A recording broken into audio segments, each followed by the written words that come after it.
this is a pro-Elon crowd somehow. Thanks, guys. Well, thanks for coming tonight.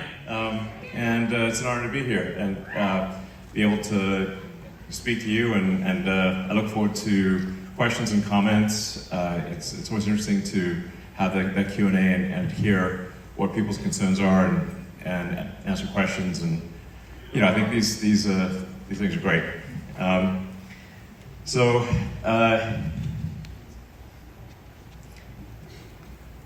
One of the things that has been concerning me for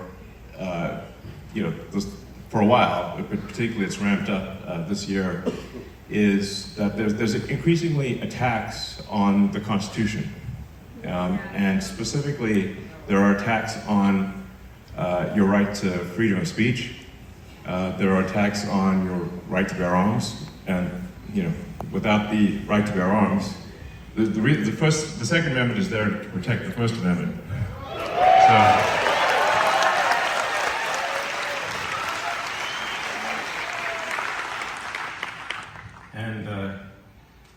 You have to say, why were these the First and Second Amendments? It's because the countries that people came from, if you spoke your mind, you could get imprisoned or you could get killed. That's why I said we're going to make sure we have freedom of speech. And then, well, how do we ensure that we have freedom of speech? Well, right to bear arms. So, I mean, the founders of the Constitution must have been saying to themselves, this country is going to be lit.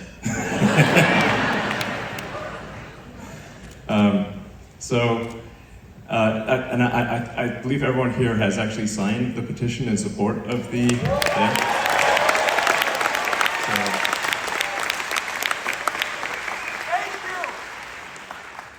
So one of the things we're doing is we want to try to get over 1 million, maybe 2 million of voters in the battleground states to sign the petition in support of the First and Second Amendment, because I think this sends a crucial message to our elected politicians who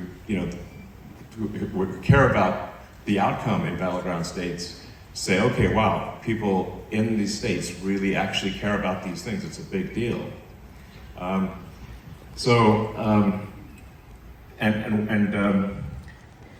we really want to try to get as many people as possible to sign this petition. So I have a surprise for you, which is that we're going to be awarding $1 million to randomly to people who have signed the petition every day from now until the election.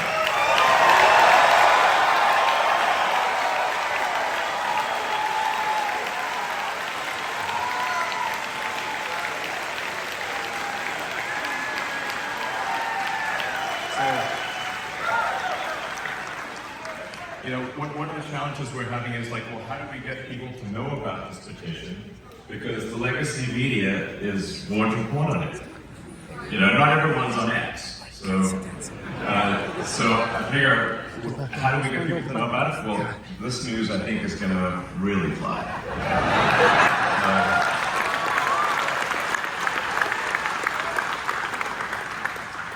So every day between now and the election, we'll be awarding $1 million, starting tonight. All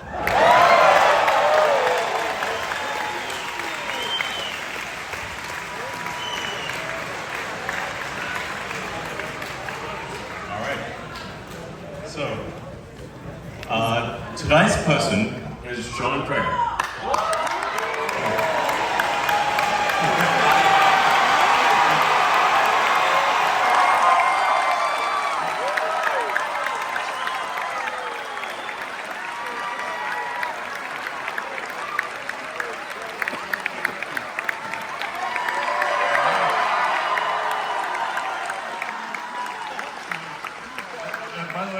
John had no idea. So anyway, you're welcome.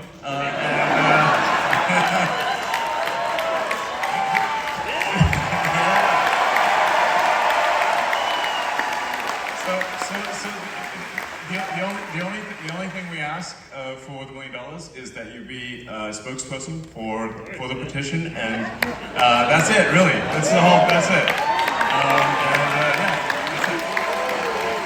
So, do you want to say anything? Thanks, Elon. This is great. I'm really ecstatic.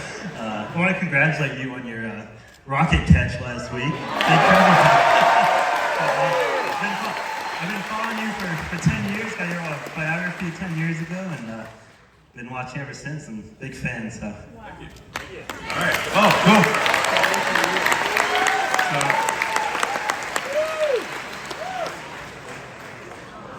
So I think this was kind of fun.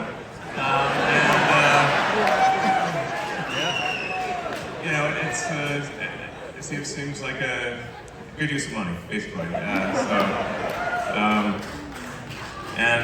We really need to go all out to protect the Constitution. The Constitution is there for a reason. There was great wisdom in that document, and if anything, it is what will save us from tyranny, and.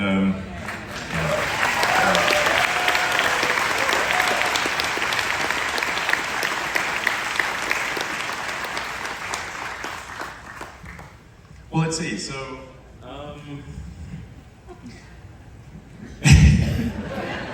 didn't actually have any, as you can see, there's no teleprompter or anything. I'm just like, what should I say next? I don't know. It's worth reiterating why I'm supporting Donald Trump for president,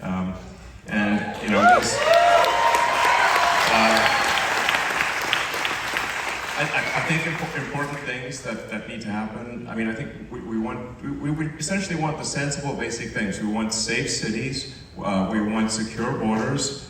We want obviously support for the Constitution. We want, I think, a less government sort of overreach.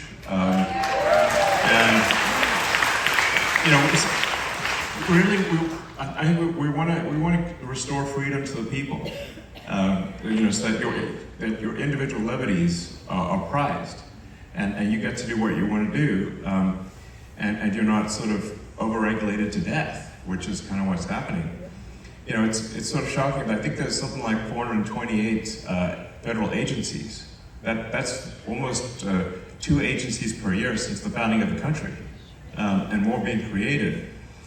And so I call this sort of strangulation by overregulation, and this is crazy. So I think with the Trump presidency, we have a real opportunity to reduce the size of government, to have a sensible regulation, and really free the American people to do what they want to do.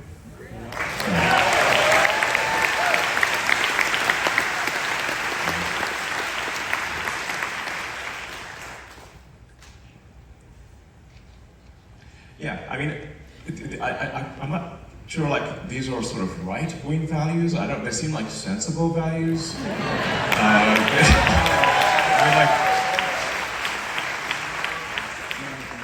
In fact, I find it strange that these are even question marks, frankly. So it's just obvious things that should happen. Well, you know what? Let's go straight into Q&A, because I feel like a lot of things you've kind of heard before, or people out there have heard before. And if I keep repeating myself, it's going to be kind of boring. So better to have questions, and then the questions can lead to interesting discussions.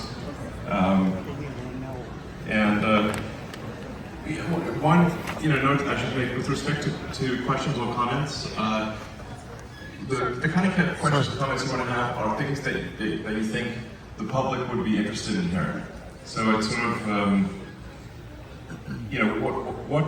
what would people out there be interested in hearing me answer or hearing you say, and that's the way to kind of think about the framing of the question. Please go ahead. Hey Elon, DJ, it was an absolute honor to meet you tonight. First, I just want to say thank you for your leadership. We all really appreciate what you're doing. It's absolutely amazing that you're even out here doing that.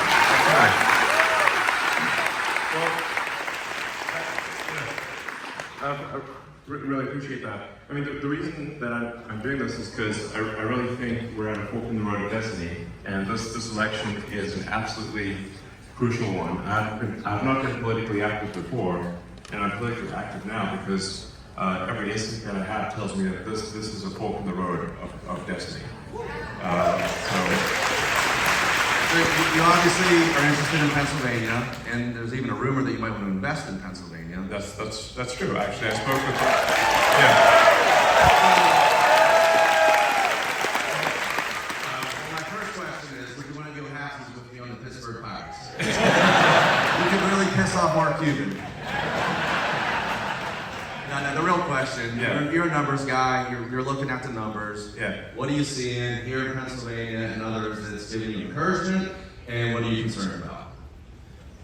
Well, I'm very much encouraged by the enthusiasm that I see. Obviously, in the crowd tonight is incredible energy and enthusiasm. It's heartening. It's really heartening. It encourages me because sometimes I wonder is there enthusiasm? Is there energy to make things happen? Because sometimes our biggest issue is often apathy. Is that if the people that could vote just actually voted, then Trump would win for sure. So a lot of it is I think convincing people who sometimes feel like the vote doesn't matter or it's all rigged or whatever that actually your vote does matter. And if there's any election in their lifetime that they're going to vote, they should vote in this one. This one, it really is a big deal. So, I really want to encourage people out there to this is a one-time ask. Just go out there and talk to your friends and family and acquaintances and people you meet in the street and convince them to vote. Obviously, you got to get registered, make sure they're registered, and make sure they vote. This one, this is a big one. This is a really big one, and I've never said that before. So this one, you got to go all out, all out. Yeah.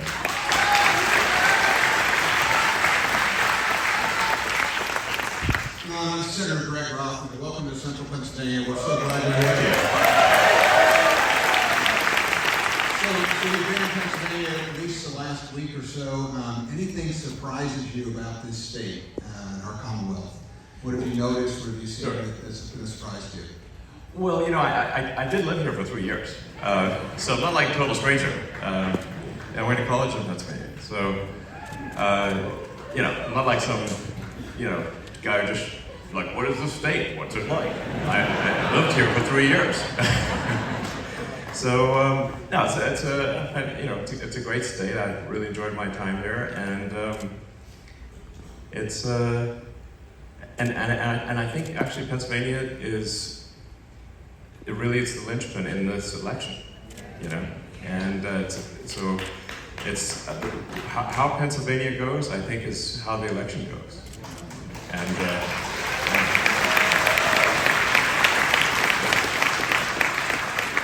Hello, my name is Chandi. I'm one of the pastors here. Thank you for hosting the time here. My question for you is, would you hold an official position in the Trump administration? If so, what would it be? Would you create a new role for you to help save our nation? Well, yes. So I've had many conversations with President Trump, who is very much aligned in thinking that we need significant government reform. We need to get the government out of people's lives, really, and have America be the land of liberty, which is that is what has made America great. Is the land of liberty and opportunity. So you maximize people's personal freedom. And we make sure that getting ahead is a function of hard work and talent, and an honest day's work. That's really what should get people ahead. And that's the only thing, So.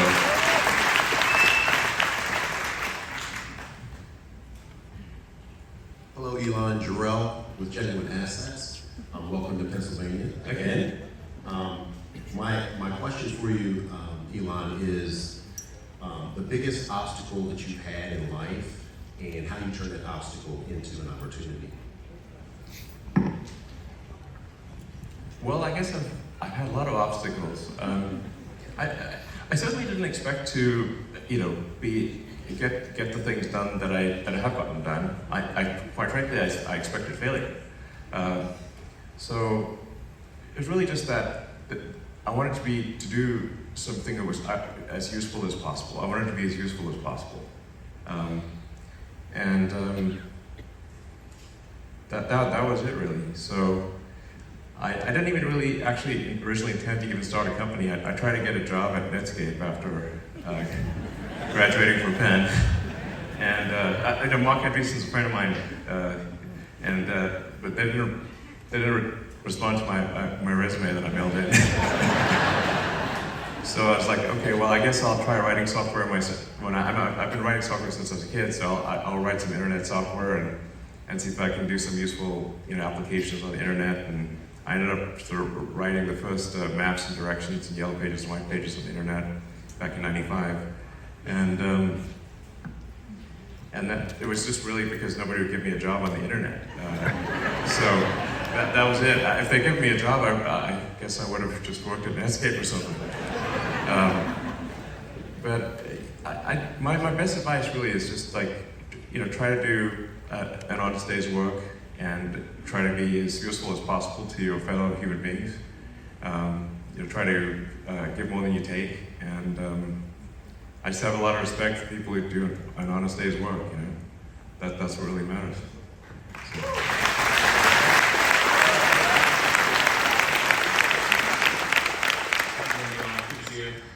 My name is Josh. I'm worried about kids in a big way. I grew up in Wyoming County, up north, small town area, real conservative. Got an education at Penn State, economics.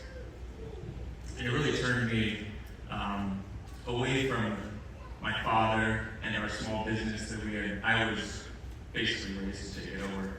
And I did it once I graduated, but it kind of imploded afterwards that year. And I lived in California, and I didn't know what really happened. We got in a big argument, and I had to go. It was freeze, so flight happened next. Explored homosexuality, considered transitioning to a female, and Wow, this is quite a journey. yeah, and I think that there's a big problem with education that is having people. I guess my question is, what are other things we can do besides the impact that we can have on the Department of Education to help confused children that are trying to know who they are and how they can fit into their community and be productive? Sure. Yeah.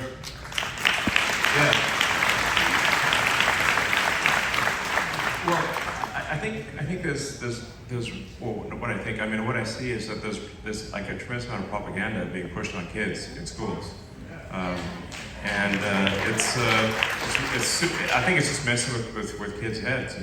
I mean, anyone that goes through puberty, it's going to be an identity crisis. Going through puberty, it's normal kind of to have an identity crisis, really. And I think we should tell kids if you're confused, that's okay. It's it's coming of age. We shouldn't steer them in a particular direction or convince them of something that they're not. It's okay to go through an identity crisis. Everyone does.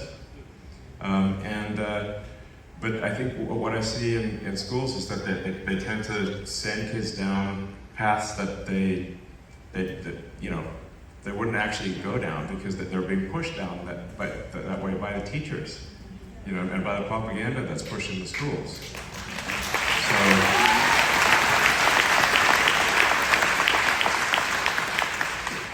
I think we need to tell kids it's okay to live with uncertainty, that it's normal to have uncertainty, and it'll settle down over time, and and don't make any permanent decisions. Like decisions that can't be reversed can't be reversed. So I think we definitely should not have any sort of sterilization of kids, below 18. That's no good.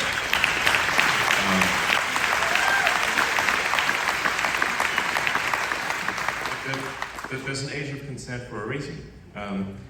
And we don't let kids get tattoos until they're 18, and we don't, alcohol is technically illegal until 21, although that's often, observed in the breach. But we just want people to not make decisions when they're young that make them unhappy as an adult. That's really what it comes down to. And I think you want to say, we want to optimize for people's long-term happiness. But that means like making sure, like I said, that there are no irreversible changes during a kid, when a kid has an identity crisis, which every kid has, and that's totally cool. And so my opinion is we should just tell kids when they're going through puberty and an identity crisis, that's totally normal, and don't get too stressed about it. And things will settle out how they settle out, and that's the right thing to do.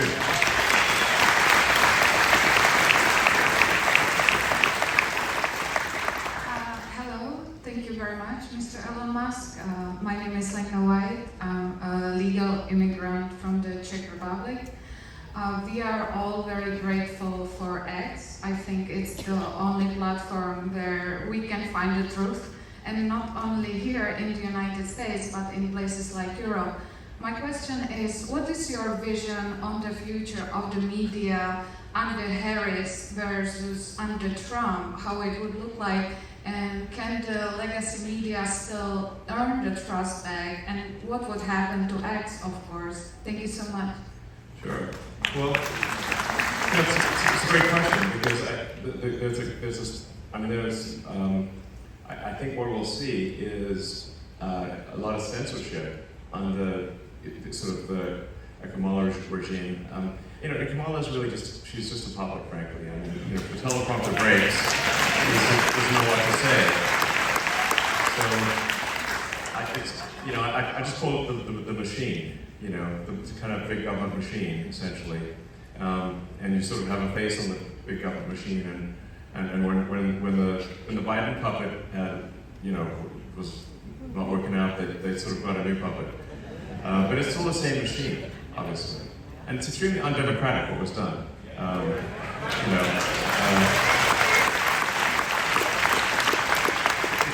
It's bizarre and hypocritical to claim that Trump is somehow a danger to democracy when what happened with Biden being removed as the candidate was incredibly undemocratic. Yes. So, it doesn't make sense.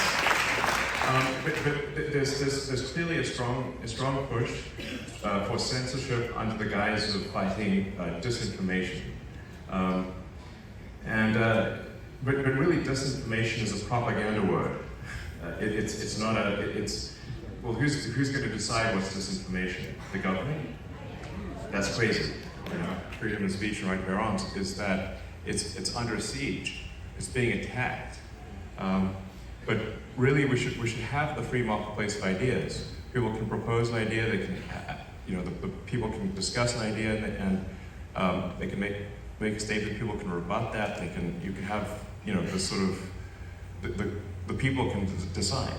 And I think it's far better for information to sort of bubble up from the voice of the people than to be decided by a handful of editors-in-chiefs of newspapers.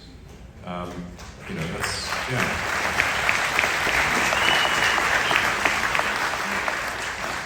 I mean, the sort of, the biggest point of manipulation that occurs in the media is not when the media says something that's false or misleading, but because they do that, but the choice of narrative. What are they going to talk about? Is that's by choosing to focus on one thing and not focus on another thing, that they're sort of steering what information the public receives. Whereas I think the right thing is that the narratives that are important should be the narratives that the people as a whole think are important, not what a few media oligarchs think is important.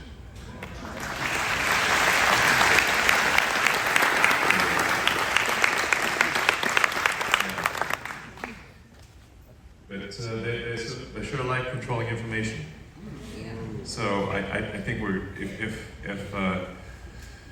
if the Kamala machine wins, then we'll see. I think severe censorship is what's going to happen, and that's why I think this is the last election. Yeah. Thanks to you, Kamala is not going to win. I'm Kevin.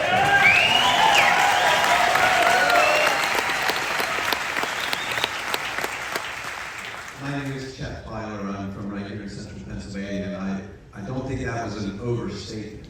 Thanks to you, Kamala will not win. I have two questions regarding the election itself and what you believe can be done to create not only a victory, but a strong victory. Yes. I'm now convinced that, again, thanks to you, we're going to sweep the 7 states that we must win. But I also hope we could pick up New Hampshire, New Jersey, and Virginia. So I wonder what your thoughts are as to how decisive the victory could be. And then number 2, as was referenced earlier, we and all of America is very enthused about you working with Donald Trump to make our government appropriately smaller and more effective.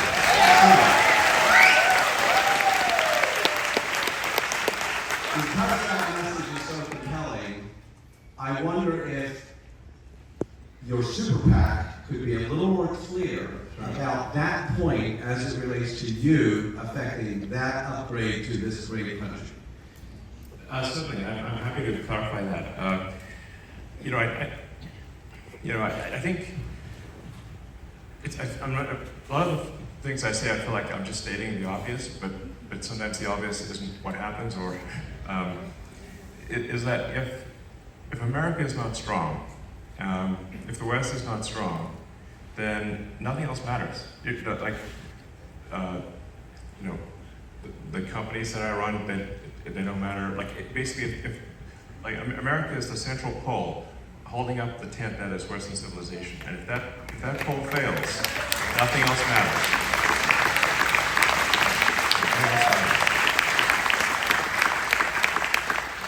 So, I've tried to encourage a lot of people in business and technology to say, hey, you just got to think long term. You don't even need to be altruistic. You just got to think long term and say, if America fails, what good is your business? It doesn't matter.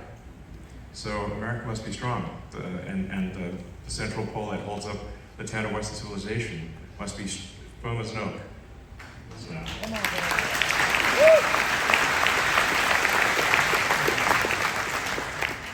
Hi, Elon. My name is Giselle, and thank you for saving free speech.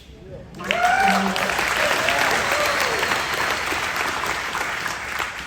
question is, what would you expect to see when you had the Government Efficiency Department?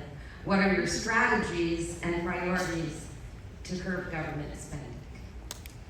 Well, I've had some exposure to, and so I've actually seen just the level of waste that happens. And if you talk to people in the government, they actually agree, yes, this is very wasteful and inefficient. And I'm like, well, why don't we do something about it? But really, in order to do something about it, it has to be a mandate from the top.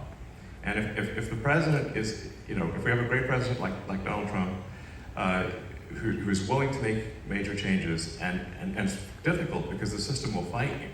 The system's not going to be like, oh yeah, no, totally, we're totally happy being smaller. that will not be, like the sort of antibody reaction of the system will be quite severe. I don't think it's going to be, they're not going to, like it, basically. But you have to have that mandate from the president. And we need a real president, not a puppet. The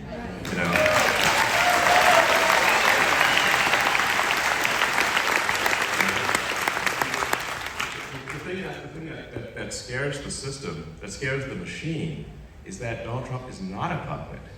He's a real person. And he's not beholden to anyone. And that's why you see sort of, that they're trying to kill him. I mentioned as a joke, I meant it as a joke, that no one's even bothering to try to kill Kamala. Because there's no point. There's no point. Just get another puppet, So I'm not suggesting someone should try to kill her, it's pointless. But I'm just saying, I'm just making an observation, nobody's bothered. Why is that? Because it doesn't matter. Yeah, assassinating a puppet is pointless.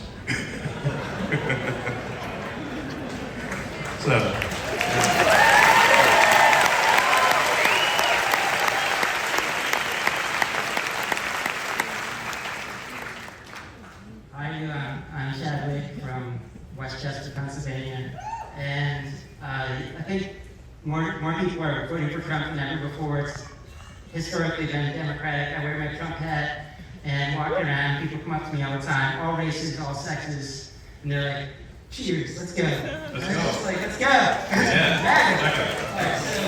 MAGA, not a problem. Let's go. I encourage people to put Trump ban signs on the lawn and wear MAGA merch. Because a lot of it is like people, a lot of people they actually would like to support Donald Trump, but they aren't sure if anyone around them does too. And a lot of people, so you got to sort of, if you sort of kind of plant the flag, then people are like, yeah, I see other people are doing it, then maybe I will too. So, yeah, thanks for doing what you're doing. 100%. Thank you for what you're doing. Thank you for standing up for Trump and putting your voice out there because it's really important. See in your face, the richest person in the world, that's you. So, thank you for that. I mean, I built some companies that do a lot of useful things, and as a result, the stock's worth a lot. So that's kind of what happens. It's like, but in terms of personal expenditures, I do not live particularly, I don't have like a yacht or islands or anything like that. I just work.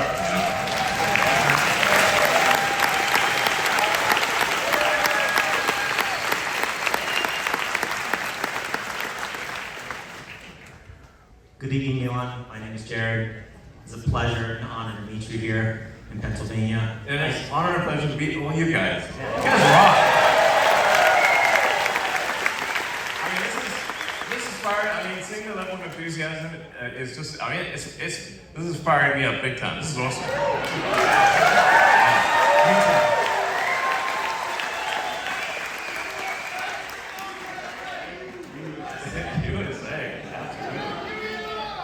Two-part question. Part A, I admire your authenticity as well as Donald Trump and truly wanting to make America great again, giving up whatever you need to just do the right thing, even if it's unpopular. Yeah.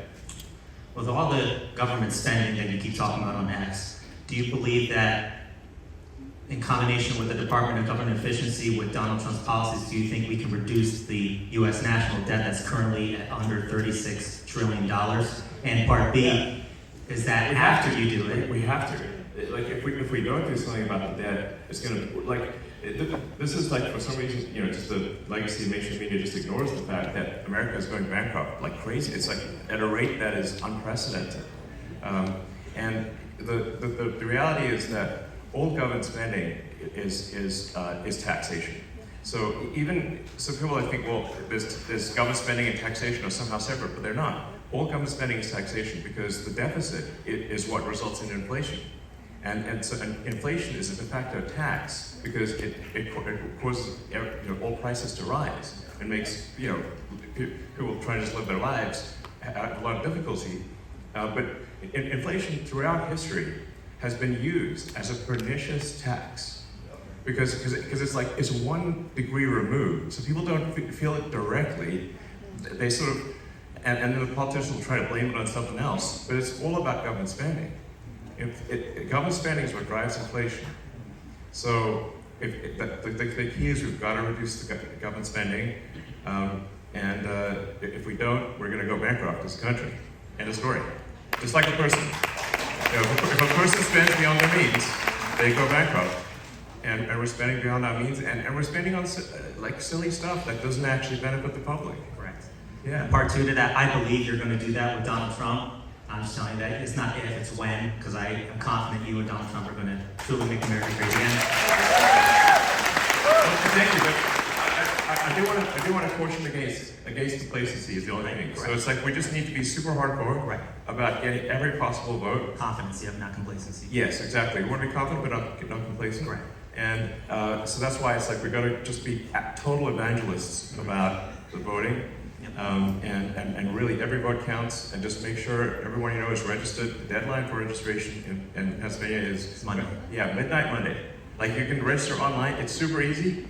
But like hound everyone you know to get registered, because after midnight Monday, you can't, it's no good. And this is a silly question, but when you cut the government spending and you have a stack of all these deregulations, can you live stream on X and use not a flamethrower and burn that? Yeah. Yeah. Great idea.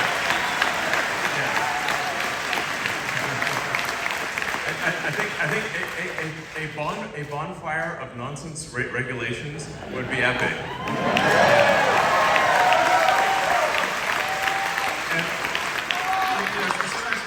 Sometimes people are concerned, like, well, what if there's some regulation that's actually really important, and we get rid of that, and say, well, you know what? We'll put it right back. Problem solved. So, all right. Mr. Musk, thank you for speaking directly with the voters of the United States. Pretty great of you. Removing yourself from the equation, what does it say about the Biden-Harris administration, would-be Harris administration, that they haven't worked with such great American companies such as SpaceX, Tesla, and then even speak out against X? Yeah, I mean, it's pretty weird. Yeah, because it was kind of a surprise, because it's like, Biden, for example, had that like electric vehicle summit at the White House 6 months after getting inaugurated, and specifically excluded Tesla, even though Tesla makes more electric cars than ever. Yeah, it was not cool. And then credited GM with driving the electric vehicle revolution, and that was the second event, and then in that quarter, GM shipped 26 electric cars, and Tesla shipped 300,000.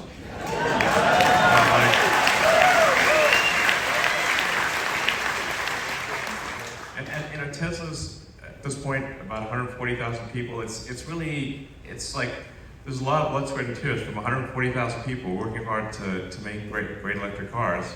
To be sort of cold-shouldered like that for no reason, it's like, what's the deal? That's wrong. So, and then there was like that crazy thing where SpaceX competed for the Rural Broadband Initiative, and by the way, I'm actually generally against subsidies and incentives, but like we should let taxpayers keep their money, is my opinion. But they had this like $42 billion thing, and we competed and we won, and we would have actually been able to supply a lot of Starlink terminals to the states that were affected by the hurricanes, they revoked the award. It's messed up. Like why? And then to date, that $42 billion program, total number of citizens that have received broadband from that $42 billion allocation is 0. Now that's, if you want to, the $42 billion for 0? I would call that waste. Yeah, that's waste. That is not a good use of money. there was also a big government initiative, I think $7 million, something like that, for a nationwide network of electric superchargers. And I think they got made like 10. I'm like, this is the most egregious waste of money. And there's so many situations like that. So, you know, it just goes like bureaucrats and consultants and nothing gets done. And it's wasting your money, which is crazy. So what I'm saying is like this, is the opportunity to reduce government waste is actually, I think, easy because there's so much of it. You know, it's not like, they just don't care about your money, which is messed up. And so, so I think the Department of Government Efficiency is going to face a target-rich environment for reducing cost.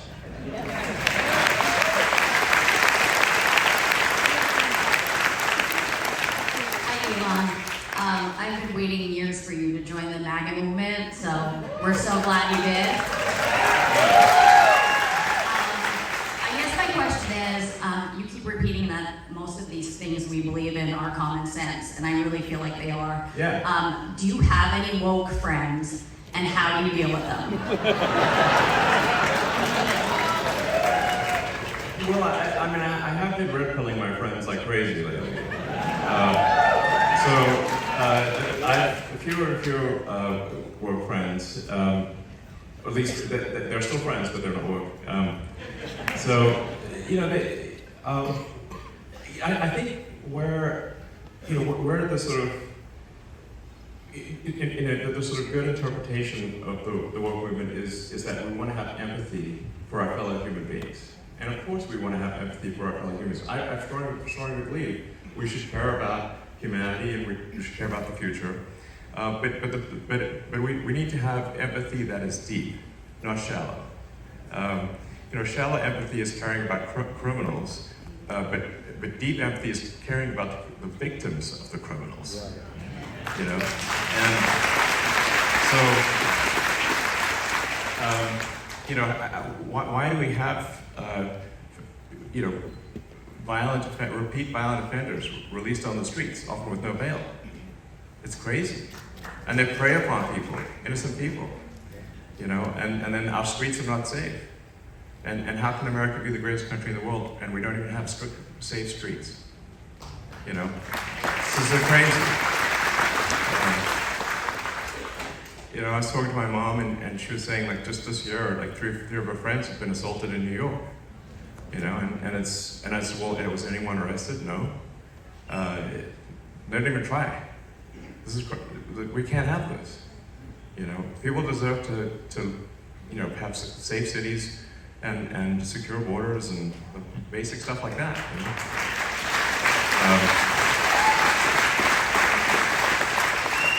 Yeah, so I think it's, I do feel that there's a shifting of you know, shifting of perception, and I think I hope I'm not being too optimistic, but so I'm an naturally optimistic person, obviously, but I do feel as though that there's a shift in the national mindset, and a shift to more to just common sense and not believing everything the media tells you.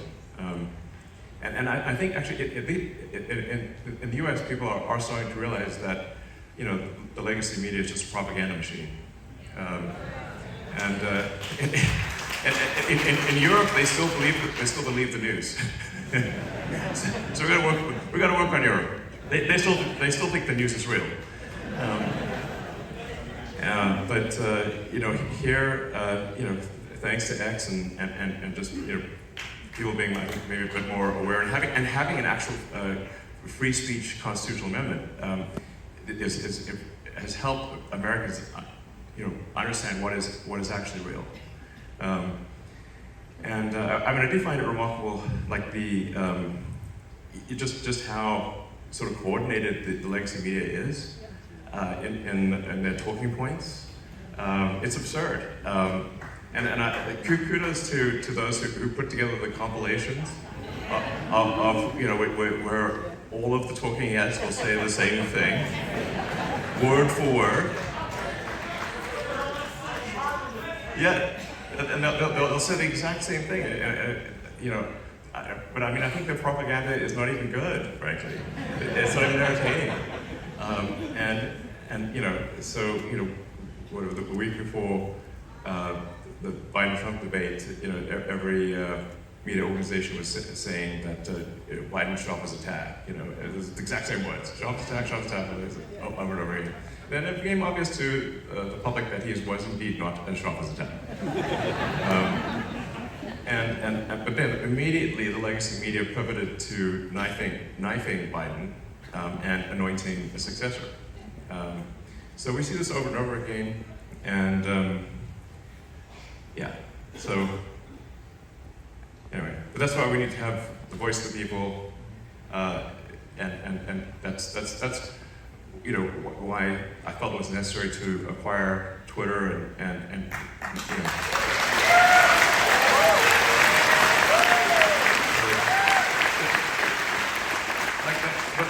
the whole point of acquiring Twitter was to restore the voice of the people.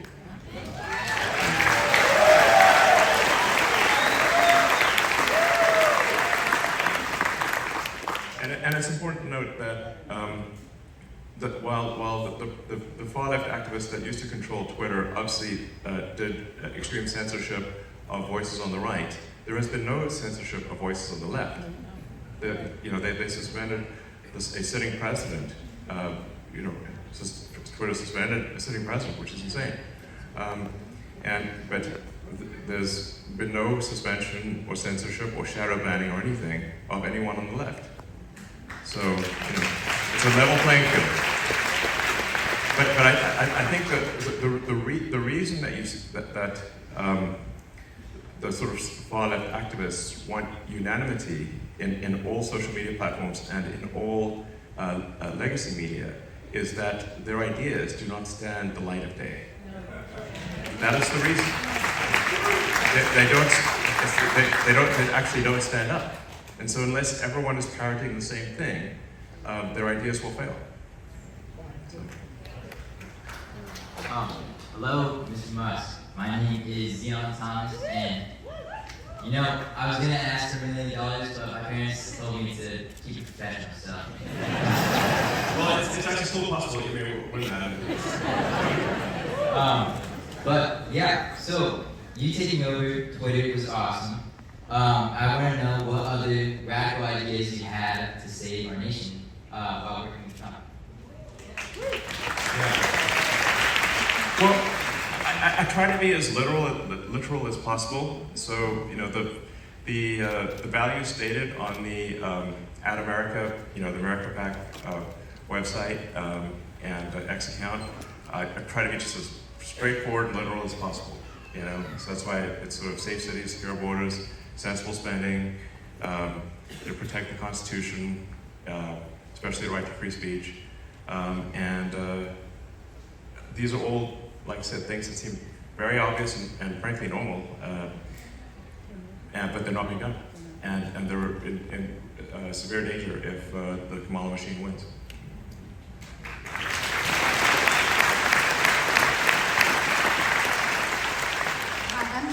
I've been working with voter registration, and a lot of people are concerned about the escalation in the U.S. military in Israel, because there's over 100 troops there on land now.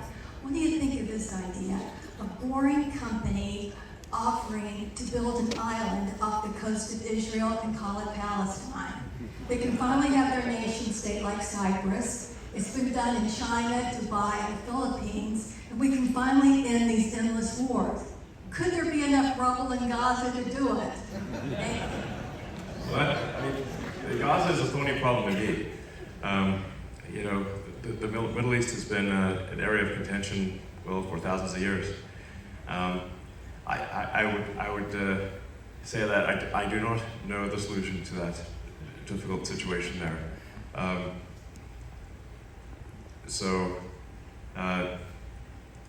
I'm not sure there is. I'm not sure there is a good solution. There may be, but I think we need to make sure that America is solid. Like, so I'm like, let's just make sure America is solid.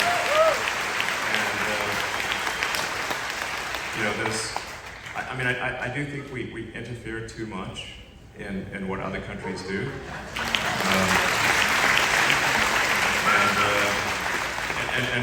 And a lot about attempts at regime change. In fact, the success of the State Department in achieving regime change is terrible. I mean, so there's all this effort spent, all this money spent trying to affect regime change in various countries, but failed in Cuba, failed in Iran, failed in North Korea, failed in Russia. Where were the successes? But a lot of people died, and a lot of money was spent, but what good has come of it? So I think we should interfere with other countries a lot less.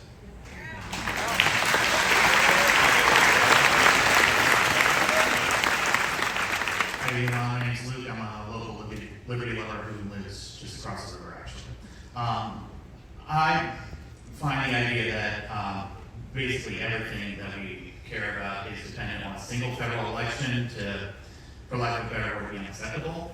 So what I and some colleagues of mine have talked about is decentralization and localism, specifically nullification at the state and local level of the federal Leviathan. Yeah. At the state level, the 10th Amendment Center has done great work. The basis of nullification is the 10th Amendment, the idea that no powers. I agree the federal government should get over people's backs. Yeah, absolutely. And do you believe that nullification is a viable path forward to getting that done? Well, I can't speak to whether that is would legally stand up or not. I mean, but I think if there's an executive branch, and we also need to try to win the Senate and the House, but if there's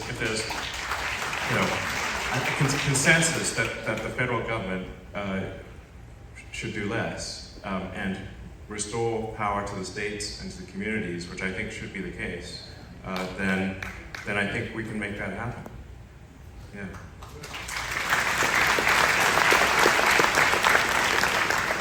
My name is Edward, and one of the really great things about going to these rallies are the people that you meet.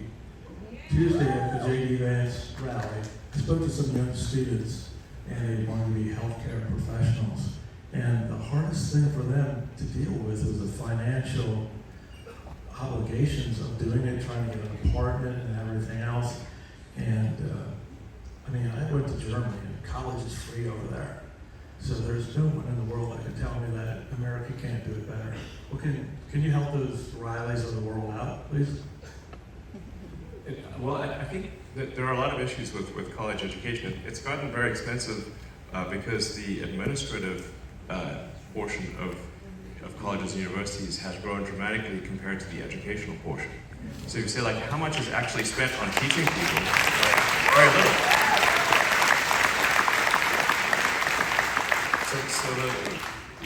So I think that you've got these sort of administrative groups that far outnumber the actual number of professors, and there isn't actually a need for college to be so expensive.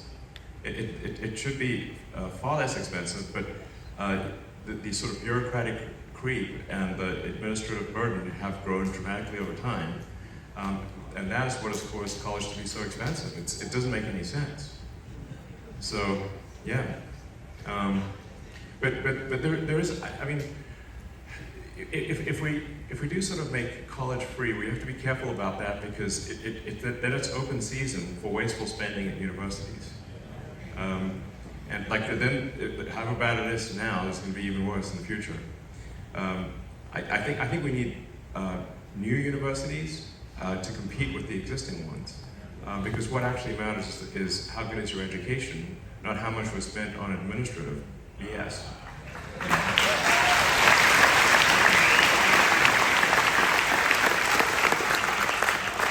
I also think that the value of a college education is somewhat overweighted, and I think it's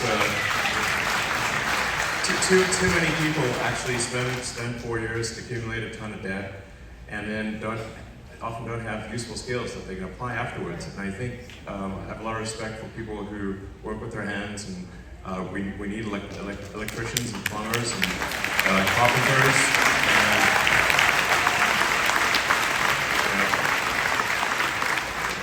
That's a lot more important than having incremental political science majors, I think. So I think we should not have this idea that to be successful you need to have a 4-year college. That is simply not true.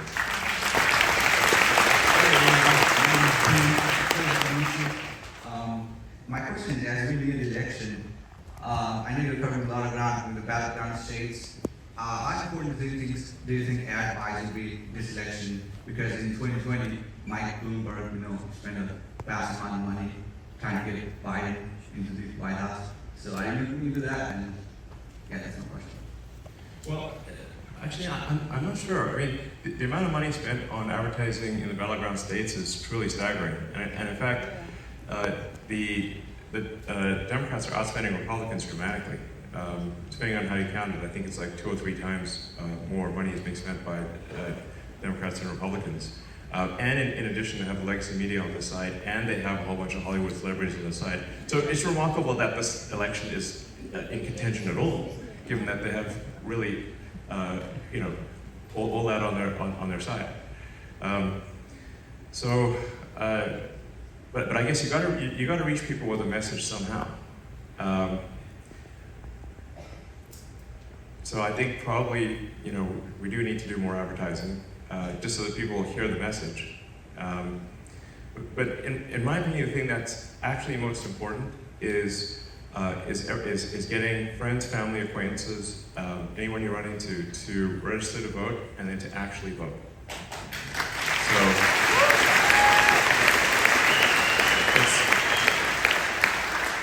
And this election could be decided by 1,000 people, 100 people. It could be a very tiny margin.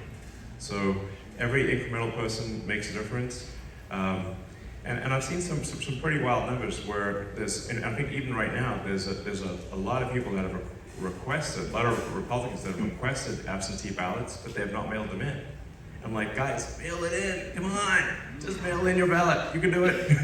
you have it in your house, mail it in. Now would be a good time. And if you're worried about the mail, you can bring it in person. So, I think it's very important to encourage people to vote. Like I said, I'm really emphasizing this registration point because we've only got a couple days left for registration. So that's why it's the top priority is get people registered before Monday night, and then make sure they vote. And I would recommend voting early. And then you can check to see if your vote's been received. I think there should be a lot more Republicans voting early.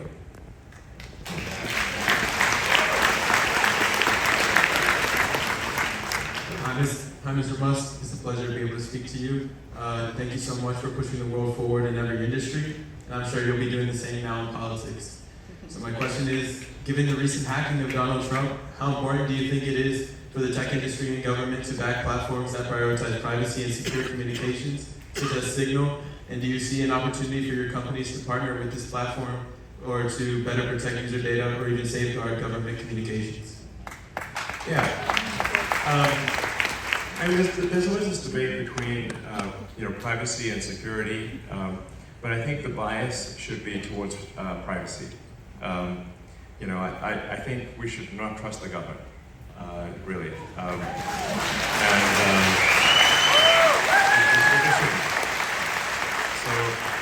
And I'd say even if I'm in the government, don't trust the government. It's just we've got to protect the privacy of citizens and make sure that people really have their liberty and they're not being spied on or manipulated. So yeah. So I think we need to make sure that there are not like backdoors and weird things and that where the government can, you know, spy on and potentially, you know, take action against people. Yeah. Hey Elon, my name is Ron Blount, I'm from Harrisburg.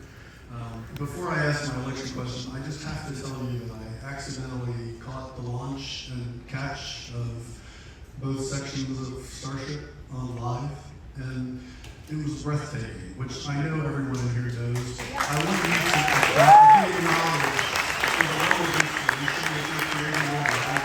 I was cheering in my office watching this thing today, and so thank you for that. You're most welcome. I mean, I think it was, yeah, I mean, it certainly inspired me, and that's a testament to the incredible work by the SpaceX team. Very talented, super hardworking team, and you know, the making rockets fully and rapidly reusable is really what's going to open up space for humanity and enable us to have a base on the moon and build a city on Mars and be a spacefaring civilization. So a lot of people don't realize, like, the difference between like an expendable rocket and a reusable rocket is like 10,000%. It's literally, at least.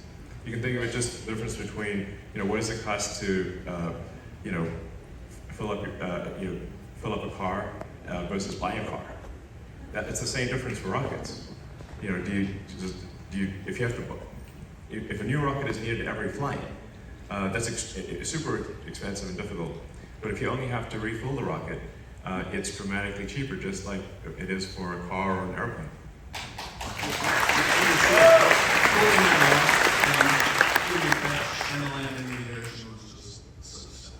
Yeah. All right, so my question is on election night 2020, I sat down to watch the returns and I watched them steal the election. All right, I saw it live. I watched it on. If you were watching it then, you knew at 9 o'clock when Fox declared Arizona that it was going down, and that was the number. Okay. But even worse than that was over the next months watching the courts and the shenanigans in the courts and the lack of good representation that Trump had, and just nothing happening because there was obviously a problem. Nothing seemed to be happening in the courts at all. And between that day and now, it doesn't look like anything has changed. And so we're about to I think the votes matter, but the count is what matters, and if the courts are corrupted, we're not going to get anywhere. And so are you participating in that? It seems as though you're aware of that. How can you help solve that issue so that we don't have that problem anymore?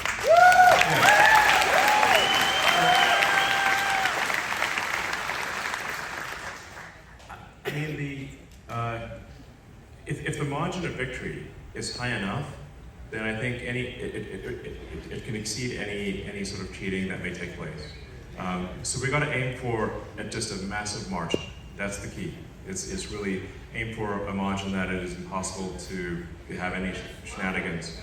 But on the X platform, I certainly would invite people to, you know, if there's any voting issues, you know, if people think there's a fraud, then post the images, post the videos, post the evidence, and let's shine a bright light on, and the brighter the light, the harder it will be to cheat.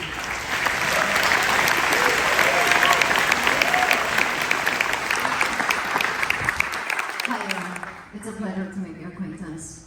Thank you for the work you're doing for humanity.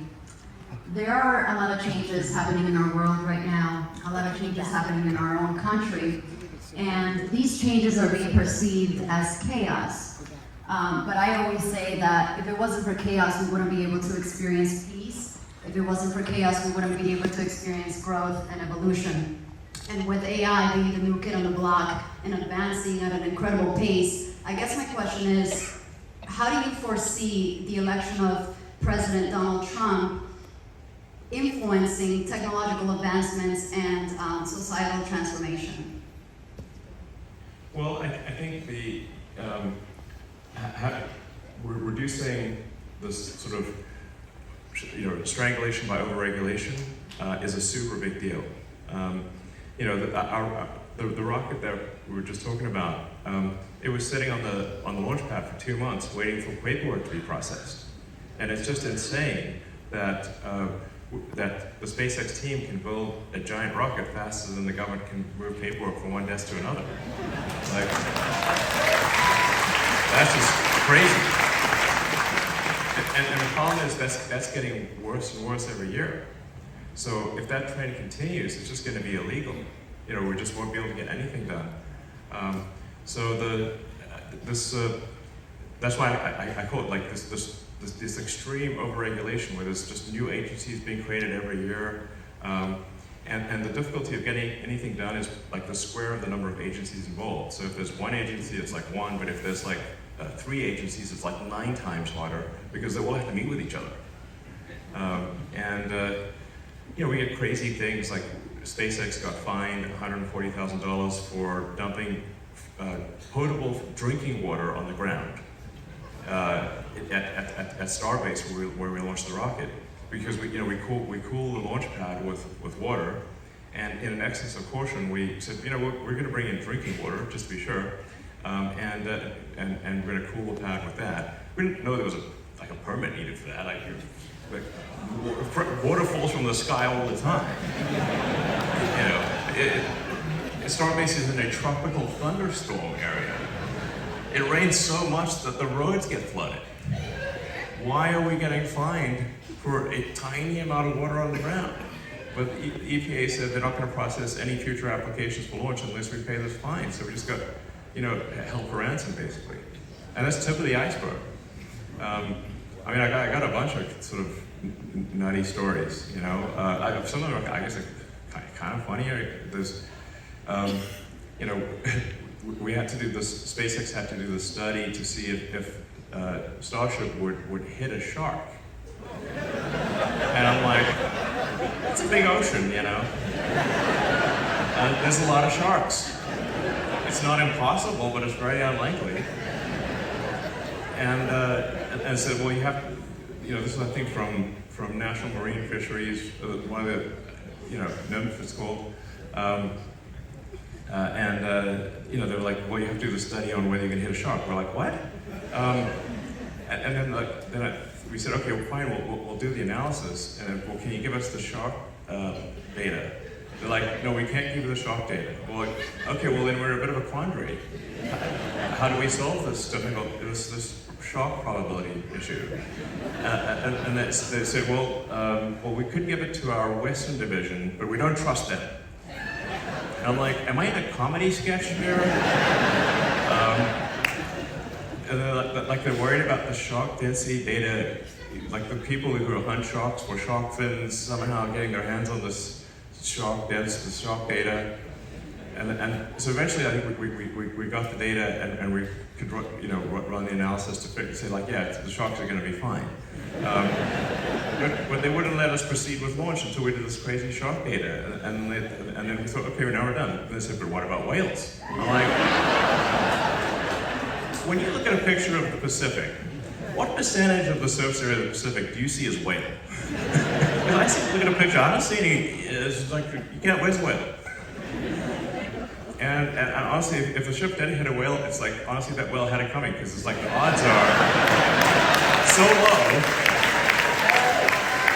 Yeah, it's like Final Destination, the whale edition. It's like fate had it in for that whale, you know. And so we have to do the whale analysis. And it's like, okay, yeah, the whales will be fine too, you know. It goes on, and then there's like, well, what if the rocket goes underwater, then explodes, and then the whales have hearing damage? Like, this is real. This is actually, and we're like, look, if we could make a rocket go underwater and be a submarine, that would be like a feat of physics we could not accomplish, okay? This is not how it works. So, anyway, just one like crazy thing after another, where, you know, so this is why I'm like really feeling the pain of the overregulation. And there's like multiple federal agencies that have overlapping, you know, they're all doing the same thing, basically. So, anyway, we got to solve this madness, because we just won't be able to get anything done.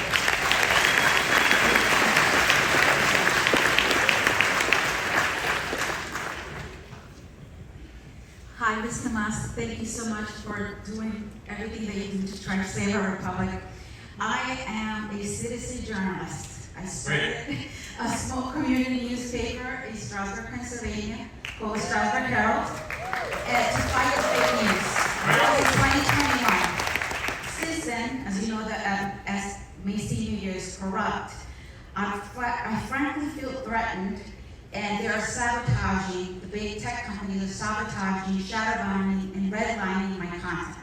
Google, Meta, Newsbreak. Right now, as I'm speaking to you, Meta is not allowing me to promote election ads, and I've given them everything that they needed. So my question to you is, would you consider establishing a citizen journalist association, an organization that could help us fight this giant beast that we can't take on by ourselves, and provide training on current ethics and protection so that we could get the work done? Yeah, I agree with you. There should not be it should not be okay for Google or Meta or anyone else to preferentially show left-leaning media, because how do people even know what's going on?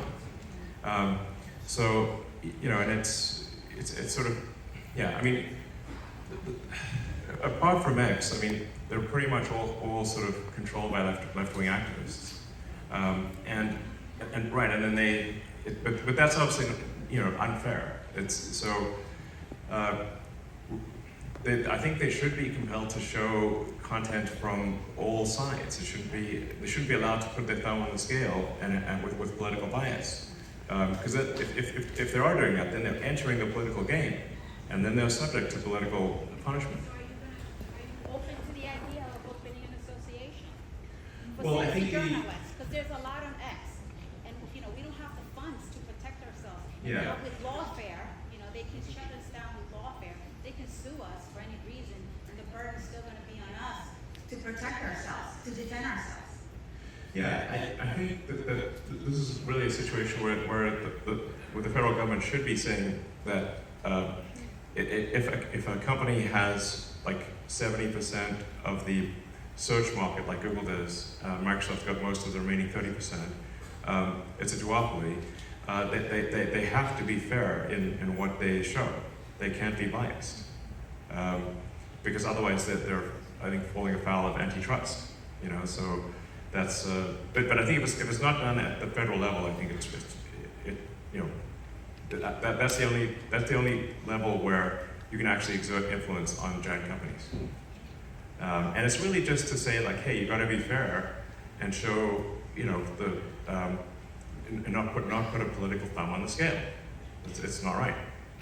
So, and this, I'd say there's another big factor, which is that there's a lot of the advertisers also exert political pressure, which is I think not okay. So then there's all these moves with these like big NGOs with nice sounding names like Center for Countering Digital Hate. Of course, who wants digital hate? But actually they're just a left-wing censorship organization. And so they push these boycotts of any publication that doesn't support left-wing views. And so they just try to starve out any publications that have even sort of centrist views. So. Hi, I'm David Fox. I'm a husband, a father, a grandfather, a small farmer, a carpenter, a heavy metal musician. Excellent. A Teamster truck driver with over 1 million miles safe driving. We're a talented man. So, if you happen to know a guy who might need a secretary of transportation, you know, let me know. But anyway, I've been supporting Trump since 2015. And we all know that the Democrats are going to throw everything they got against you and against Trump. Yeah. I mean, that's just a given.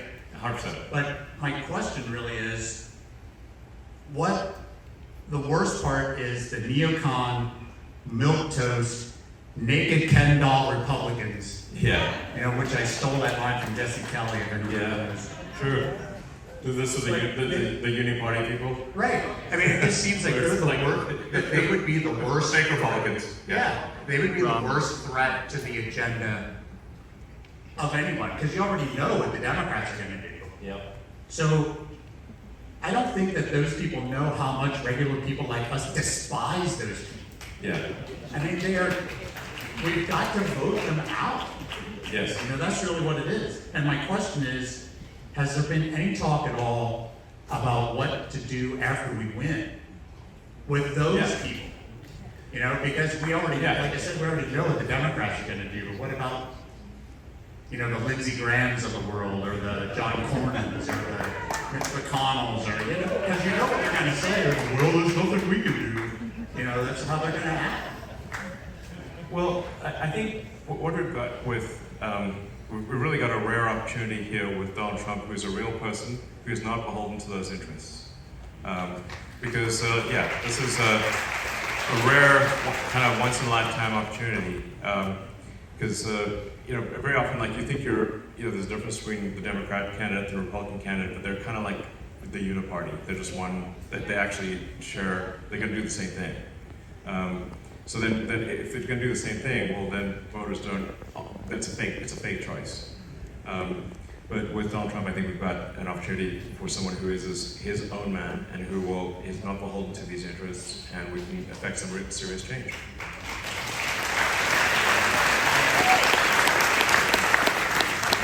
Hey, Elon, I know you have a question for me. If I'm Indian or Jamaican, I am born in India. And, Well, I was born in Africa. It's kind of weird. faith, family, and freedom are my guiding principles. What are your guiding principles? And as a divorced mom, I have a 14-year-old son and a 12-year-old daughter. So could you give them the best advice you could give them as an African American? Sure. Well, I mean, my advice is generally just try to, it sounds maybe like a platitude, but it's really just, it's like try to be as useful as possible. Try to give more than you take. And I think if you're doing an honest day's work, you should be very proud of that, and that's a great thing. So,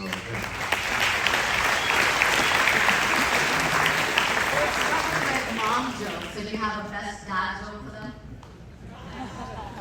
No, I mean, dad jokes. I mean, I guess I probably, for some reason I can't remember any dad jokes right now. Watch out for the sharks! Yeah, exactly. Okay. What do you call a hen looking at lettuce? I don't know. Chicken Caesar salad.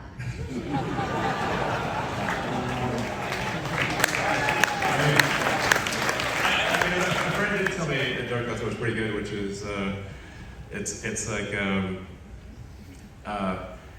my roommate thinks I'm a paranoid delusional schizophrenic. Joke's on him, I don't have a roommate.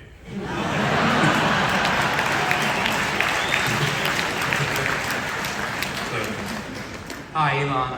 I'm Charles. I'm a Gen Zer, so I'm in college right now in Pennsylvania. I'm a little nervous talking to richest man in the world, but I have a quick financial question, actually. Like, you're the richest man in the world, you're the best person to talk to. So, I want to start a family in the next coming years. I'm a Christian man, and that's something I want to do. But obviously, with this, with our country's financial state right now, it's really hard to get a house, let alone pay my student loans. So. I know the average age of getting a house right now is like 34. So what advice would you give to Gen Zers and younger people trying to build a family, trying to start a family and get a house? What advice would you have for that? Then, I guess my I can answer that question if you like. Oh yeah. I mean, my recommendation really would be do not delay having a family. You know, even if things are tough, really, like there's a baby crisis. You know, the birth rate has plummeted. The birth rate in the United States has been below replacement rate since roughly when I was born in 1971. So that's a long time. And it's continued to decline every year. So, I think if there's no humans, means no humanity. So something's got to happen to turn around this crazy low birth rate, or we'll simply disappear. I think even if things are financially difficult, it's still, go for it with regard to a family. And then regarding housing costs, I think the thing that's driving up housing costs is the crazy overregulation. It's like so hard to build new houses, and to meet all these regulations, the regulations stifle new housing creation. So I think if we can alleviate the crazy number of regulations for houses, still want to keep them safe, then the cost of a new house should fall dramatically. So, anyone wants to say anything? Yeah, just one quick serious question. Can I get a Cybertruck?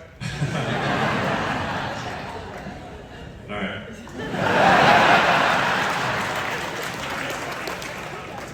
Hi, my name is Katie. I am an electrical engineer, and I have heard you in the past speak about promoting STEM degrees as well as trade degrees, individuals who work with their hands into politics. Because frankly, I'm really sick of seeing dumb people ruining our country.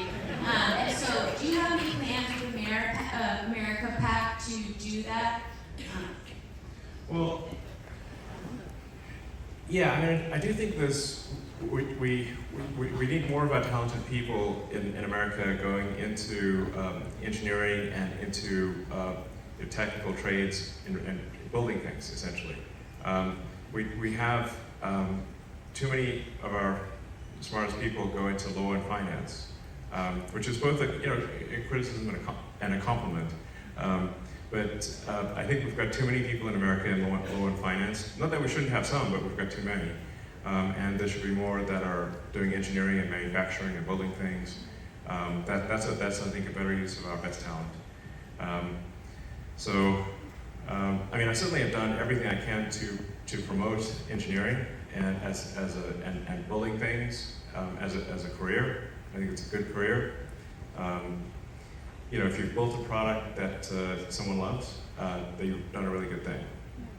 And so I think, more people should do that.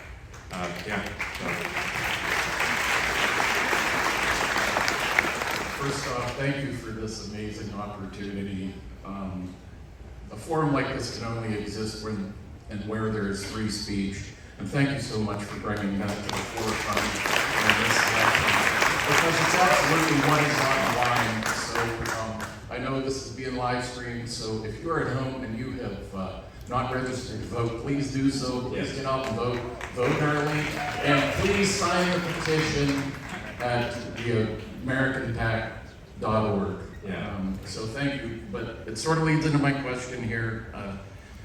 Your positions on fundamental freedoms and government oversight and efficiency are well documented.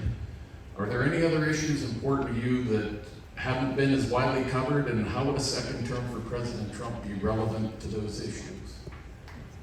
Well, I try to, like I said, try to be as clear and literal as possible. Like I said, that's why we've got some basic priorities, like the safe cities, secure borders, sensible spending, protection of the Constitution, and all of those things are problematic today. So we have to address those fundamental issues, or nothing else matters. And like I said, I think deregulation actually will unleash a new wave of prosperity that is much greater than people realize. For people that are in the audience and out there that try to build things and get things done, you know how difficult it is with permits and one agency after another getting in the way, and it causes the prices to rise, and it stalls progress. So I think people don't quite realize just how much prosperity deregulation will bring. President Trump in his last term thankfully did some amount of that. But the last really big push for deregulation was Reagan in the early 80s. And that actually that unleashed a wave of prosperity. It was great. You know, they used to control like airline prices and everything was regulated, and it was stifling progress. And Reagan had a big deregulation push, and it was amazing. And the 80s were great, and 90s are great, actually. So, yeah. I mean, I lived through the 80s and 90s, and they were great.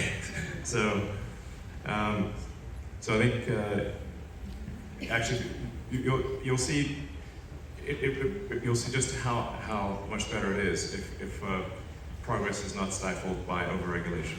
It's really a big deal.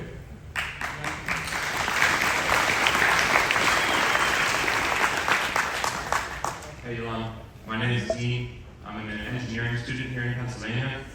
My family moved out here from my home state of New Jersey because me and my brother were facing some injustices regarding the COVID vaccine mandates a couple of years ago. Yeah, those were crazy. Yeah. I mean, it's really nutty. I mean, like, I'm not anti-vaccine, but I'm anti-forcing people to take a vaccine, that's for sure. The COVID vaccine did not work. And suppressing information about it and side effects, that was terrible. So, you know, it was like, you know, the Biden-Harris administration tried to mandate that any company that has any federal contracts, which is most companies, would be forced to vaccinate everyone at the company, or that person would have to be fired. Now, thankfully, that was shut down by the Supreme Court, but like that's insane. That is a massive infringement on your liberty. Yeah, so speaking to you right now, I mean, I recognize the magnitude of it. I'm grateful for the opportunity to have you here for a moment, and I wish I could, you know, talk about more than I'm going to be able to talk about right now with you, but I would like to touch on the topic of education reform. I've heard you express in the past some dissatisfaction with the way we go about education today. I found your concept of levels that a student can advance at his own pace to be compelling. If we include students, teachers, and administrators as occupations, education is the industry that employs most people in the country. Our brightest minds are usually traversing the education system for their entire youth and early adulthood. Do you think it would be within the scope of the Department of Government Efficiency to try and investigate how we can minimize the misuse of Americans' money and, more importantly, their time by providing ways to streamline the process, avenues to certify oneself with aptitude tests, and somehow counteract the unproductive arms race of credentials and degrees? Absolutely. Yeah. No, I think it's pretty nutty. Like, I mean, ironically, if you look at how Americans have performed in you know, in academic tests since the establishment of the Federal Department of Education, it's been downhill. So, like, why are we spending all this money for about worse results? And then there's a lot of the money in education is actually for pushing propaganda, you know, instead of teaching kids the facts about the world, like, you know, things that are actually useful. So we definitely need to stop the propaganda, the pushing of the propaganda in schools, and teach kids skills that are actually useful. So, you know, and yeah, I'm a big believer in that.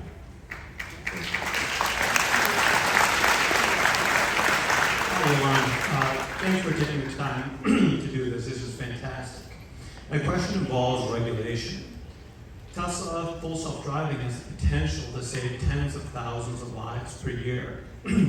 What do you think is the right way for regulators to look at the technology, and what factors do they look at to try to get to the goal of unsupervised self-driving? And I've seen its growth over time. I've been a beta tester since the safety score, and 12.5.4.1 drove me here with zero intervention. Cool. Yeah. Well, I think I think that would be a good thing for there to be a federal mandate for self-driving, and really the threshold should just be that do you have a statistically significant proof that when the car is in self-driving mode that the probability of injury is much lower than if it's manually driven. You know, that like well above the margin of error. Like let's say it's like, I don't know, 50% or 100% better with 1 billion miles of driving. So you've got a large data set and clear data to back it up, then I think you should obviously allow self-driving as soon as it is obviously safer than manual driving. It's pretty straightforward, I think.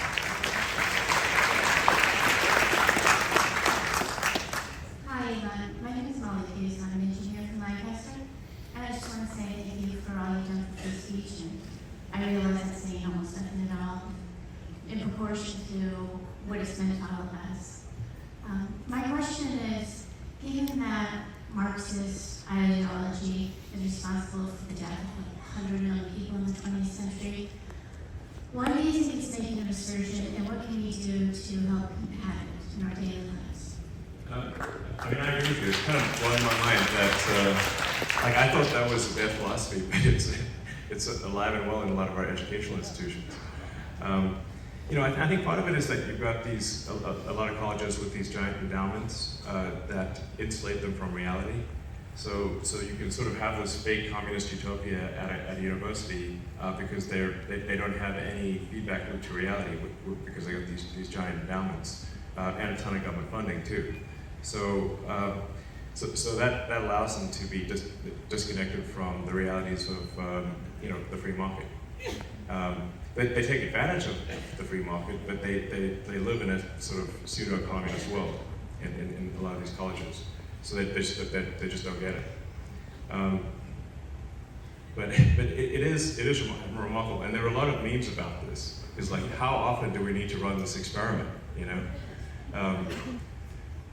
know, it should be very obvious that the economic structure, the economic philosophy that is the good one, is the one that does not need to build walls to keep people in. You know, so it's pretty odd. Like, you know, North Korea it builds a wall to keep people in. You know, East Germany had to build walls to stop people from going to West Germany. You know, the Berlin Wall was built by East Berlin, not West Berlin. So the philosophy that has to build a wall to keep people in, that's the bad one, okay? I don't know how it's so obvious. And yet you see a resurgence of it over and over again. And if you study history, actually, even in ancient times, this was you see the cycle of you know, obviously wasn't called Marxism 2,000 years ago or 3,000 years ago, but that you have this back and forth between free market and sort of government, and free market and government, and it just seems to be something, the natural cycle of things. Yeah, but obviously I'm a big believer in the free market, which is, the free market is just like, let people buy the things they want to buy and let people make the things they want to make. It's not that complicated. You know, and I find it bizarre that people think the government is a solution to things when a government is just a corporation in the limit. The government is just the biggest corporation of all with a monopoly on violence. And so if you're against corporations, you should be definitely against giving it to a monopolistic corporation that has control over violence. I mean, you know, there are good people that work in the government, obviously, but the government is we should have the least amount of government because it's an operating system that makes people less efficient. Like their output is dramatically less. So if you can look at, say, the output of North Korea versus South Korea. In North Korea, they're starving, and South Korea is extremely prosperous. West Germany was very prosperous, and East Germany was not. And those are random lines drawn on a map. So, you know, it should be, like I said, super obvious what the right path is. Yeah, you know, competition keeps companies honest. And you want companies competing to serve consumers. I mean, I'm obviously preaching to converted here, but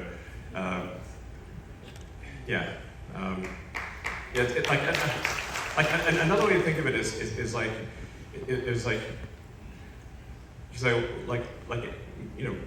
almost everyone's been to the DMV, okay? So the DMV, Department of Motor Vehicles, that's the government, and more government is just the DMV at scale. So like how much more do you want to give the DMV to do? I'd say like not much, So it's we should minimize because it just doesn't have a feedback loop for improvement. Like if you don't get good service from the DMV, they're a monopoly and you can't do anything about it. Whereas if there are companies competing to serve consumers, you can switch your business to the other company. It's pretty straightforward. So, yeah.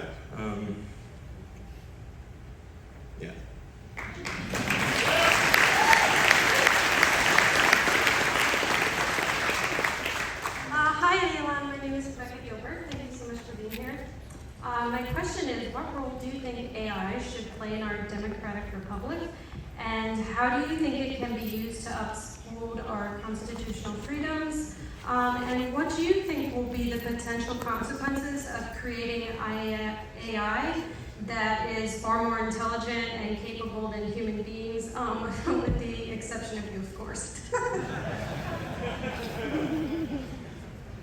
Well, I do worry about AI actually, because we are creating an intelligence that ultimately you want to have that child grow up with good values.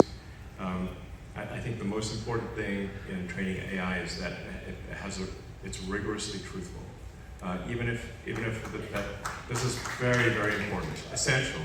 And my concern about a lot of the AIs that are being developed are that they're trained to lie. And in some cases with potentially disastrous consequences. I mean, when Google Gemini came out, people asked, like, which is worse, misgendering Caitlyn Jenner or global thermonuclear war? And it said, misgendering Caitlyn Jenner. I'm like, that's a problem, guys. Because if this AI becomes super powerful, it could decide that the best way to avoid misgendering is to kill all humans, which makes the probability of misgendering 0. So it's very important to have AI be maximally truthful and curious and love humanity. Very important.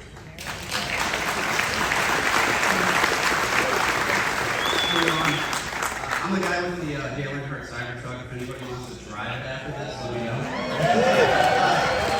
I was recently banned on Facebook for a meme that I shared 5 years ago.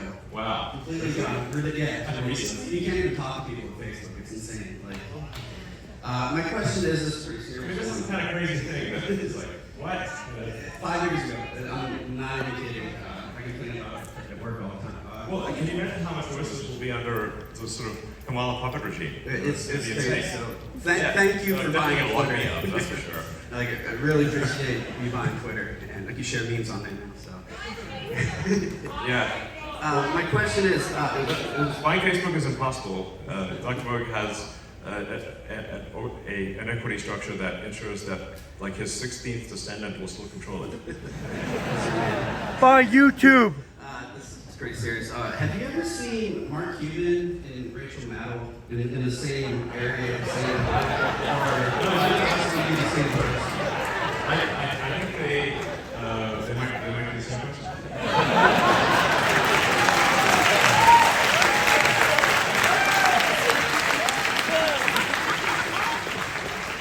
Hello, my name is Leslie Lucky. I'm a senior pastor in the Ministry of Repentance and Holiness. It's a global ministry. And I'm also here as a mother and a grandmother. And I'm also here on behalf of people with disabilities. I'm very interested in all of your different inventions. I find them very fascinating, and I'm so grateful that you have that type of compassion. And I really want to thank your mother, because I know she's been part of that. Yeah. My mom and my sister were great. So yeah, it's yeah, they're great people, and yeah, I mean, I love humanity. I think you know, obviously we're not perfect, and we you know, people do things that are bad at times, but on balance, I love humans and I love humanity. So. It's very evident. Thank you for your passion. You know, there are a lot of different issues that are so important to me personally, and I'm sure all of you share them.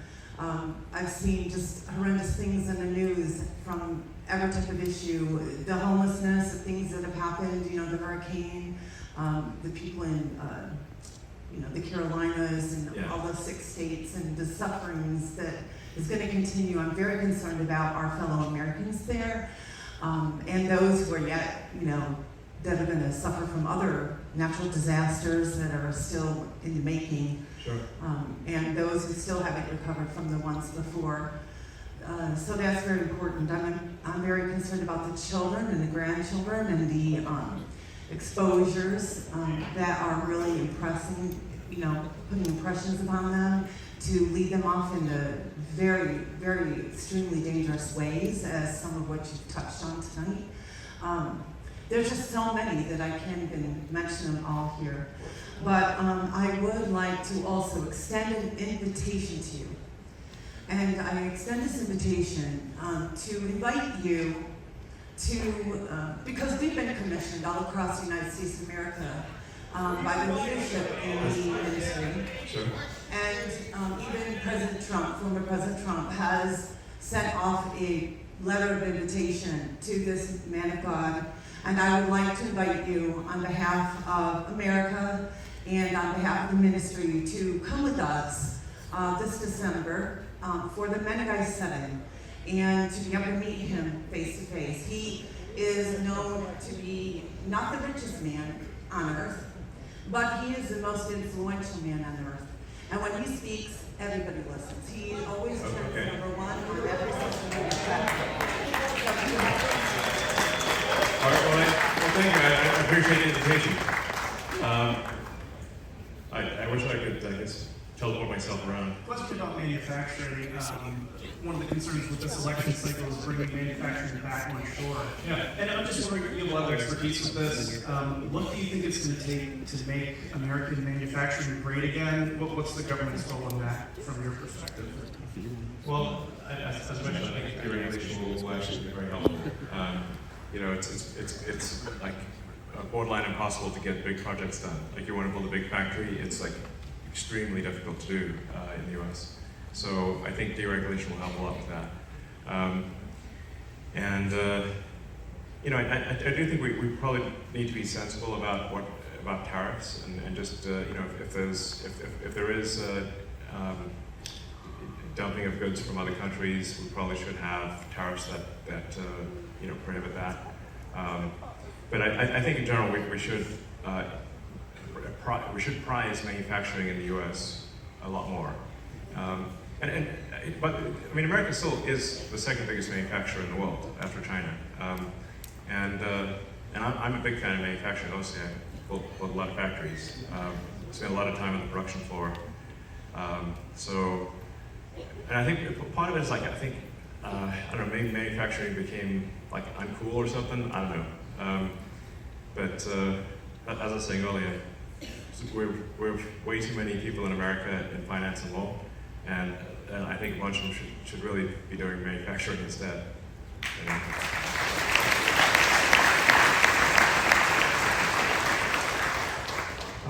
Hi, Elon. Nice to meet you. My name is Maxon Snell. I'm 22 years old from York, Pennsylvania.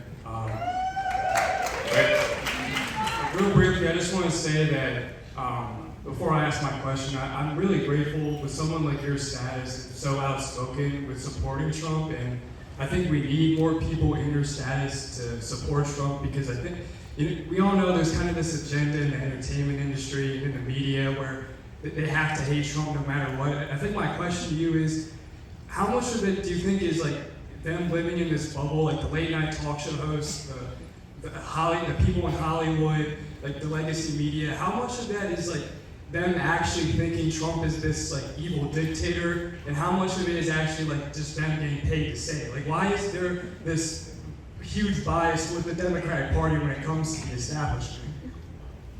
That's a great question, and I actually don't know the full answer to that, but except to say that what your observation is accurate. I mean, I think it's also clear that, with a few exceptions, that they're really just talking heads. You know, they say whatever the teleprompter tells them to say. So you know, that's just, you know, like there's, I guess, maybe we have too much concentration in media in the country. This, you know, media is controlled by a handful of people, and kind of their political views filter down to whatever the, you know, their companies that they own or control, what they believe. Yeah, so, but I don't know, except, like, I can see the results, but I don't quite understand why this is happening. So, I wish I did. And obviously with acquiring Twitter, that was a step to try to correct things and have the voice of the people actually, you know, give the people a voice. But like if you look at, say, contributions by journalists over time to Republican or Democrat Party, you know, if you go back, say, 20, 30 years, it was much more balanced, where there would be, I don't know, a third of journalists would donate to the Republican Party, 2/3 would be Dem, and now it's like 5% of journalists donate to Republicans, 95 are, you know, donate to Democrats, which obviously leads to a tremendous amount of bias. I think also, like, a lot of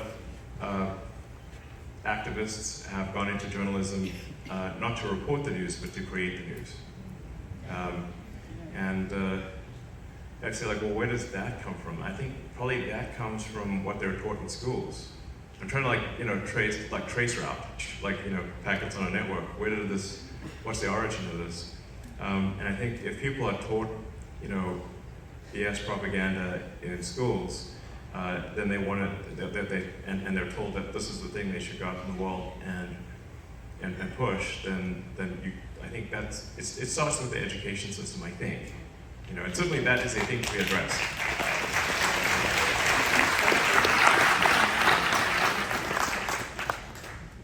Hi, Elon. My name is Janine. I'm from Central Pennsylvania. And tonight you've mentioned many times how important it is that we get out there, we register, we vote, we convince our friends, families, acquaintances to get out there and vote. In my orbit, I have too many people that just refuse to vote for Trump because his personality isn't appealing to them, but they say it much more colorfully. Yes. So my ask to you is, how can I very simply connect the dots between what's at risk here with this next election for a rural central Pennsylvania person who doesn't really see what's happening in the big cities? So for me, the money shot is how this is going to impact them every single day. Right. Well, I think we you know, to the degree that people say like or dislike a candidate, they really need to sort of step back and say what you're actually electing is sort of a Republican administration or a Democratic administration. And there's this massive changing of the guard that takes place depending on which side is elected. You know, whether or not somebody likes Trump as a person or not, first of all, I think they should definitely look into a lot of things that they've been told about Trump, because I think a lot of the stuff that they've been told about Trump is not true.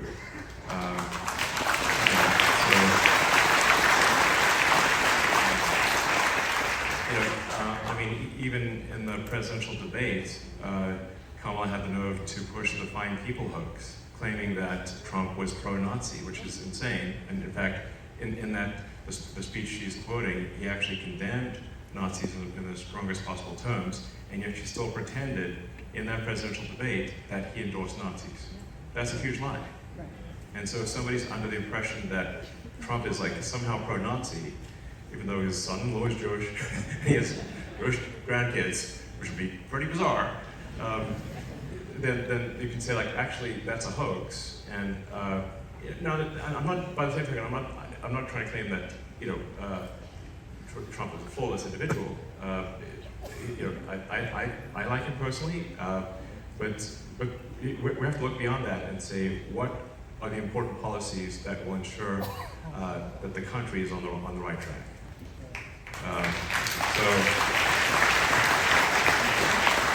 And, you know, I think you say like, well, you know, for a lot of people, like, do you feel safer walking around the streets, or do you feel less safe? And when I talk to people, they feel a lot less safe. Do you feel comfortable with an open border policy where anyone can come across, even if they're a serial killer? Well, no, that's very uncomfortable, actually. Do you feel that we should preserve the Constitution? I mean, yes, we should. Freedom of speech is very important. You know, if you say like, well, do you agree with these policies? I think the answer is, I think for a reasonable person, it's going to be yes. And it's like, well, then you need to sort of look past what you believe the individual, you know, whatever flaws you believe the individual has, and say that there are larger issues at stake than what you may think about the individual, which also may be wrong. What do you think about the individual? So, and you know, my view about this election is that I think this is most likely the last real election, because what I see happening is that the Dem administration is bringing in vast numbers of illegals deliberately into swing states. The numbers, if you say like over the past 3.5 years, I think it's like there's like a 500% increase in illegals in swing states. What a coincidence! Now, when you look at margins of victory that may be 10, 20,000 votes, and then you bring in 200,000 illegals and you legalize them, which is exactly what the sort of Kamala puppet regime will do over the next 4 years, then you won't have any swing states. Every state will go blue, and then we don't have a democracy. We will be a single-party state. And they're doing it in Pennsylvania, big time. So that's why I think if Trump is not elected, I think this is the last election where we have a two-party state. And yeah.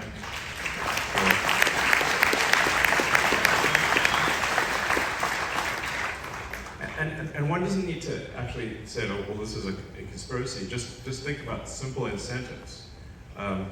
You have a Democratic Party that wants to win, and the path to winning is bringing in large numbers of illegals, and especially the swing states, and then legalizing them so they can vote. And then that's what happened in California. And when they did it in California, California went supermajority Dem, and California has been a one-party state ever since the amnesty in the late 80s.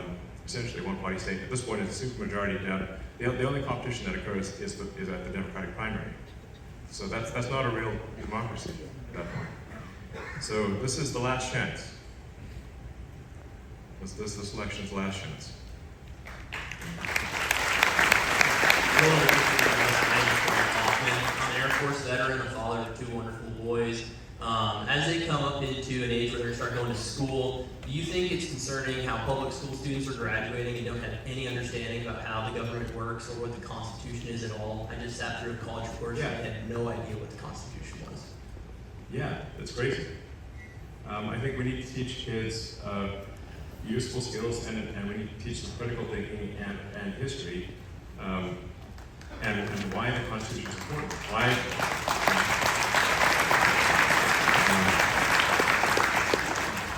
I mean, in a lot of schools, kids of these days are taught to hate America, which is just crazy, So that's got to stop. I think the citizens are capable of helping each other, and the government certainly should not stand in the way of people helping each other. That's really crazy.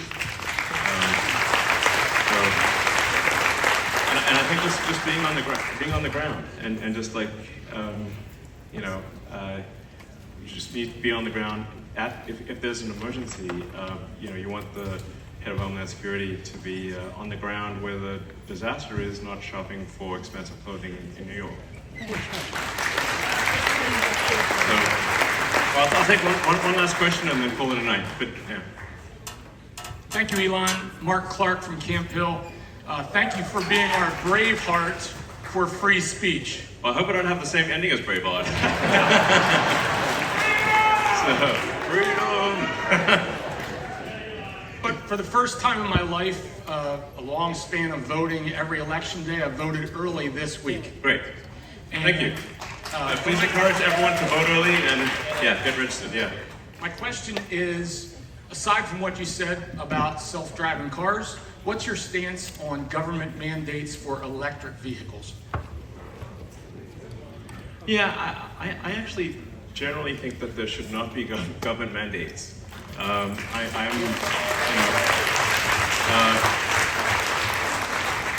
I'm generally against incentives and tax breaks and these for all industries. So whether, you know, I mean, there are lots of incentives and tax breaks in oil and gas as well. You know, I think we should just not have them. We should just get the government out of things and let the market, you know, figure it out. So I'm generally against government mandates. So yeah. All right. With that, I'd like to thank you all for coming. It's been an honor to speak with you. And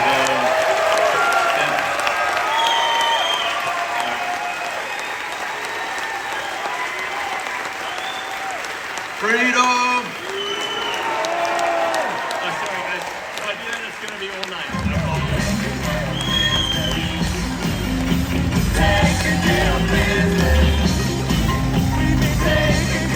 Thumbs up to show your support.